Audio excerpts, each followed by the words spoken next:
Well, I'm the employer on the panel, and I thought we would start with what we start with back at the ranch. We look at the data. And so we wanted to share with you, before you saw some of the things that we're doing, what the cost drivers are for us. We've got expensive procedures, no surprise to you, treatment of chronic conditions, prescription drug therapy, everybody's favorite employee lifestyle, the smoking, the physical activity or not, and their weight. And in Virginia, particularly in the state employees, the average age is older than many of the corporations around. So that has an impact on our plan. But I thought if you could see the top 10 claims, and you realize that this represents the majority of our spend at the state. And 47% of the claims in the medical procedures of all claims. But just a takeaway for you to see what we're dealing with, and we say, okay, here's our problem. How are we going to address it? We've got to get our employees engaged. We've got to figure out some strategies to deal with it. So these are the things that we're looking at. All right? Sound familiar to you? All right.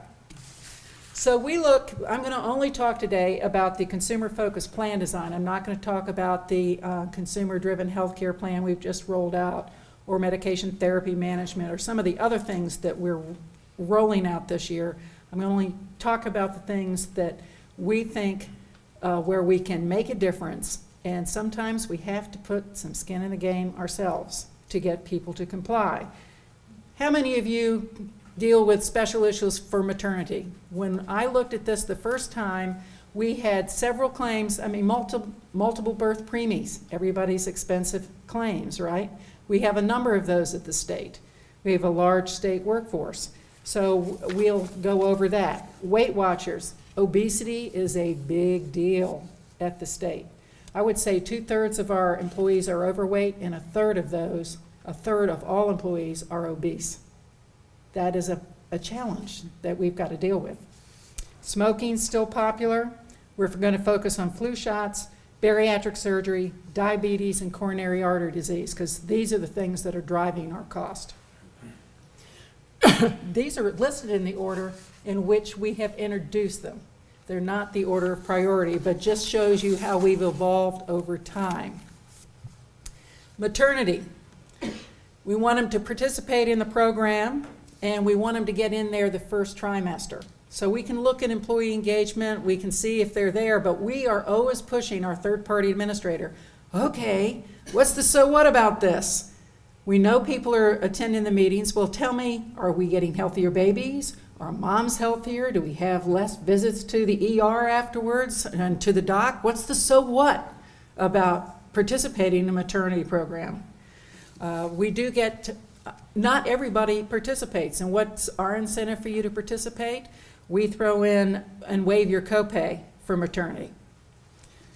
If you go to the hospital or whatever you do, wherever you deliver, we would waive that copay. But not everybody participates, and we can get engagement. We've got that locked, but we need to do a better job in telling the so what about why that matters. We know instinctively that it does, but we need to work with our partners to be able to tell the story why it's a big deal. And when we can do that, maybe we'll be able to reach our employees a little bit better. Weight Watchers. As I said, obesity and overweight is an issue and a challenge at the Commonwealth of Virginia. We have come up with a program, and we've partnered with our third-party administrator to say, if you participate in 75% of the classes, we will reimburse you up to half your cost. And people seem to like that. We got a big pop in participation, and you can see when we kind of started, everybody went in, and now that's kind of tapered off. So we've got to look at the jump start. If you look in this period between 2008 and 2012, we've lost almost 57 tons of weight. Now that's a lot of weight to throw around. It's a lot of weight to throw around. And we've had slightly under 20,000 participants. We have a large population, but still, that's a lot of weight. And the question I have is, do they keep it off? Do they keep it off? So that's where we try to create a culture at the state so that people with their peers, work at doing the right things and the activity and eating right and eating healthy, and we work with the cafeteria so that everything isn't in the tan food group. Smoking cessation. Do y'all have a smoking cessation plan? If you do, raise your hand. See, this is very common. This is Virginia, after all. But this shows you the participation rate that we have, the national average quit rate in the states. We trail the top line, the green line is the national rate. The state is the red line, that's the quit rate. But the smoking prevalence in the state is the black line, if you can't see that. And the blue line is the Virginia smoking prevalence, and the purple line is the national smoking prevalence. So you can see we're looking for benchmarks all over, whether it's state, national. We are looking for good benchmarks to see how we're doing. And we really need to get out and do a better job in this area. But we do have some, and that may change as the workforce ages and there's turnover in the workforce. But we have some hardcore people, and I know we have some in our own department, and we tease the people that do it, and they, don't worry, I haven't quit, but I've reduced the number of cigarettes. And in fact, they have. But they've got to have ownership for it, and so I think that time will take care of that, but we'll see. Flu shots. We used to encourage everyone to get flu shots. Now, I never used to get a flu shot. My husband's a doc. He said, Sarah, you got to get a flu shot. So, well, it's such a pain. You got to schedule, you got to go in. So now we have multiple channels on how to get a flu shot. You can go to your doc, but you can also go to your pharmacy, and we will bring it to you. We will have the pharmacy come to the agency or to the facility and make it so convenient for you, and you don't pay a penny. So just making it convenient and not making it cost anything. You can see the delivery channel, how that shifted over time, more and more getting it through the pharmacist as opposed to the doc. That's a trend line we're watching on delivery election for employees and what's effective, what's not. But giving employee choice, trying to make it convenient for them, that's where we are. Now, here's the one that I really want to get at, because everyone has smoking, maternity, those kinds of things. And I don't think everyone has a bariatric surgery approach. Let me tell you how we came up with this. You've heard of the tough financial economic times that we've had here in Virginia. Well, we didn't have employee raises, and we had healthcare cost increases, and what were we going to do because employees couldn't afford the increase? So we were trying to look at the areas in the plan, what could we change? Well, we had a couple cases that were over $1 million apiece. And I said, what is going on with this? Then we did a deep dive in the data. Not only we had 2 that were $1 million, in fact, they died. So we had 2 deaths from bariatric surgery, but we had a 25% complication rate. Now this is elective surgery, folks. Elective surgery, and we had a 25% complication rate. And I said, why are we doing this? So we put that on an option to give to the governor if things to change, and in fact, that got eliminated. Well, that wasn't a very popular idea with the bariatric surgeons. You should have seen the grassroots letter writing campaign that came out in that. So we had a negotiated settlement, and we worked with all parties. We worked with the doctors and the nurses and the pharmaceutical companies that had some skin in the game here, and our third-party providers, and we listened to a lot of advice. And some of our best advice came from our own employees. We had a group of 25 people who'd been through the surgery. We said, will you help us? And we listened to what they had to say. And they said one of the things that was really important to them is they needed to know more about what they were getting into before they started. And that they had no idea the amount of change that was needed in their lifestyle. And maybe they wouldn't have gotten it, or maybe they would. Now some, just like anything else, some doctors do a better job at this than others, not uncommon. But we took that to heart, and we said, well, what should we do here? So we put in a coaching program so that you have to go in and participate in a year-long coaching program. Now that can be registered dietitians coaching. It could be a whole lot of things included in that coaching program. And you've got to attend a Weight Watchers type of program. It doesn't have to be Weight Watchers, but that kind of thing. But what is interesting in this, I heard one bariatric surgeon that told me 100% of this is genetic. Now, I will buy that some of it's genetic. I looked at my family and I knew that some of this was genetic, but not all of it. And so one of the things we were very concerned about is really trying to help these people that wanted to do something. So we came up with a program that says this 1 year, the bariatric surgeons did not like it because, of course, it has an impact on the cash flow stream. I get that. But it was just a 1 year bubble. But we got it.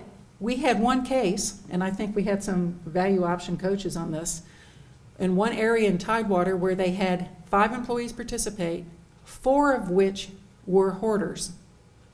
One of them had 4 refrigerators in their garage.